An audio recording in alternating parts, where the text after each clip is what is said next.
और बाकी जो सहयोगी दल हैं, दोनों तरफ दो गठबंधन है, एक तरफ इंडिया है, दूसरी तरफ एनडीए है, और देश इसी दो धारा के बीच में राजनीति है।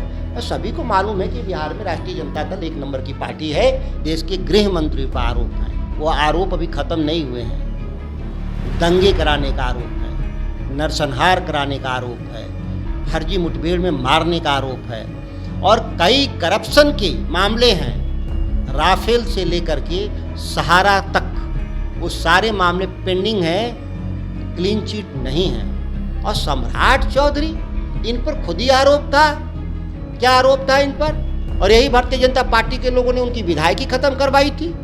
कहा था कि ये झूठा आदमी है, 420 आदमी है। नमस्कार, मेरा नाम प्रेम है और आप लाइव स्ट्रीट देख रहे हैं। बीजेपी के प्रदेश अध्यक्ष सम्राट चौधरी का कहना है कि नीतीश कुमार बिहार की राजनीति में अब कोई फैक्टर नहीं है, केवल लालू यादव का वोट बैंक बदलना है। बात करने के लिए हमारे साथ बिहार सरकार के पूर्व मंत्री सुधाकर सिंह है। सर, क्या नीतीश कुमार बिहार की राजनीति में कोई फैक्टर नहीं है? सम्राट चौधरी नीतीश कुमार के कैबिनेट में थे, और जब उनके मुख्यमंत्री के जिस कैबिनेट में रहने वाला व्यक्ति सम्राट भारतीय जनता पार्टी के प्रदेश अध्यक्ष हो गए और आज वो फैक्टर हो गए,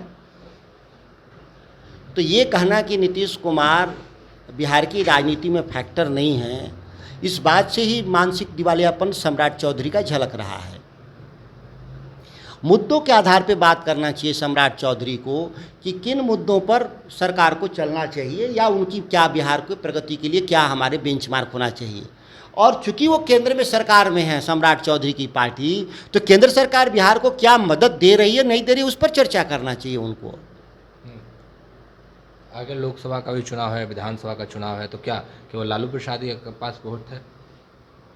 सभी लोग को मालूम है बिहार में कि राष्ट्रीय जनता दल एक नंबर की पार्टी है और शुरू से रही है, कोई आज नया बात नहीं है। हम किन्हीं कारणों से चुनाव में हमारे खिलाफ गोलबंदी के चलते कभी हार जाएं, जीत जाएं, अलग बात है, ये हमारे तो वोट बैंक कभी घटे नहीं। तो हम सबसे बड़े दल हैं, तो सबको स्वीकार करना है इस राज्य के भीतर। और बाकी जो सहयोगी दल हैं, दोनों तरफ दो गठबंधन है, एक तरफ इंडिया है, दूसरी तरफ एनडीए है, और देश इसी दो धारा के बीच में राजनीति है। और सभी को मालूम है कि बिहार में राष्ट्रीय जनता दल एक नंबर की पार्टी है। विधायक भी सबसे ज़्यादा हमारे पास हैं, हमारे पास वो वोट शेयर भी मेरे पास ज़्यादा हैं। तो ये कोई सम्राट चौधरी कोई नई बात तो बता नहीं रहे हैं हमारे बारे में। विधायक ज़्यादा हैं पर सांसद कितने हैं पूछ रहे हैं? सम्राट चौधरी जी स्वयं की सदन के सदस्य हैं। पहले अपने बताएं, वो लोकसभा के हैं कि विधानसभा के हैं? चुनाव तो लड़ते हैं, हारते हैं अपने, और सबका वो ठेका ले लिए बिहार भर का। नीतीश कुमार को लेकर कह रहे हैं कि राहुल बाबा के इशारे पर चल रहे हैं, लालू प्रसाद यादव के इशारे पर चल रहे हैं, दूसरे जगह से गाइड हो रहे हैं। सबको मालूम है कि लोकतंत्र सामूहिक उत्तरदायित्व से चलता है,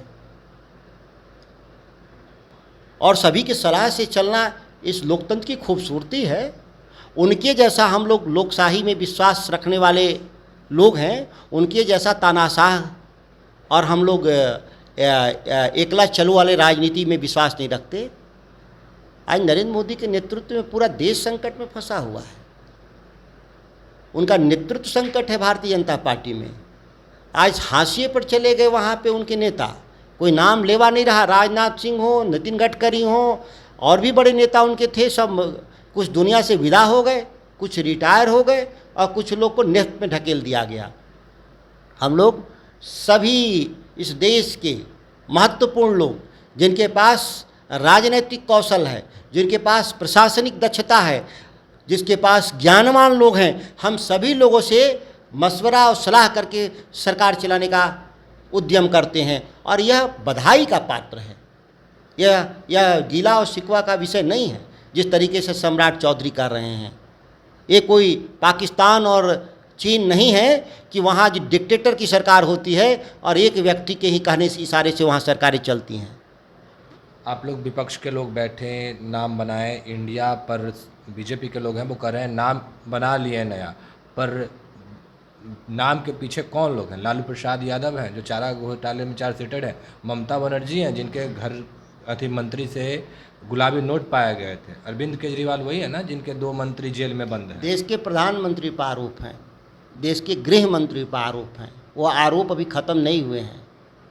दंगे कराने का आरोप है, नरसंहार कराने का आरोप है, फर्जी मुठभेड़ में मारने का आरोप है और कई करप्शन के मामले हैं।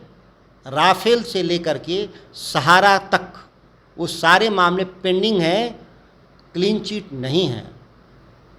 और आप हेमंत बिश्व शर्मा को, जिस पर सबसे बड़ा आरोप था असम में, उसको मुख्यमंत्री बना दिया लोगों ने।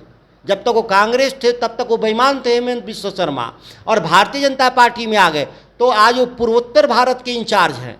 आप अजीत पवार, मोदी जी उनको बेईमान कहते हैं, घोटालेबाज कहते हैं, और तीन दिन बाद ही वो भारतीय जनता पार्टी के उप मुख्यमंत्री बन जाते हैं। येदियुरप्पा, जिन पर खनन घोटाला 1000 करोड़ का आरोप था, जिनको आप कर्नाटक की राजनीति में मेन स्ट्रीम पॉलिटिक्स में उनको आपने रखा, मुख्यमंत्री बनाया, उस पार्टी की क्या बात करनी है जिसका भ्रष्टाचार पे डबल स्टैंड हो। हम लोगों में जो प्रॉब्लम है, तो हम लोगों ने न्यायपालिका का सम्मान करते हुए, हम कोई संवैधानिक पद पर नहीं हैं, हम पार्टी के हितों में और पार्टी के नेतृत्व कर रहे हैं लोग, लेकिन हम संवैधानिक पद पे तो कोई है नहीं हमारे, जिन नेताओं की बात कर रहे हैं। लेकिन उनके तो संवैधानिक पद पर है नेता जिनकी मैं बात कर रहा हूँ। तो कौन इस देश में ईमानदार है मुद्दों के आधार पे, ये तो साबित है। और सम्राट चौधरी, इन पर खुद ही आरोप था। क्या आरोप था इन पर? कम उम्र में विधायक हो गए फर्जी तरीके से एफिडेविट देके, और यही भारतीय जनता पार्टी के लोगों ने उनकी विधायकी खत्म करवाई थी। कहा था कि ये झूठा आदमी है, 420 आदमी है। ये हमने कहा, हम नहीं आरोप लगा रहे हैं, ये भारतीय जनता पार्टी के लोगों ने आरोप लगाया था सम्राट चौधरी पर, और उनकी सदस्यता चली गई थी, और मंत्री थे, मंत्री पद भी गया था उनका। इस बात को याद रखना चाहिए सम्राट चौधरी को कि किन जालसाजों के बीच में वो राजनीति कर रहे हैं।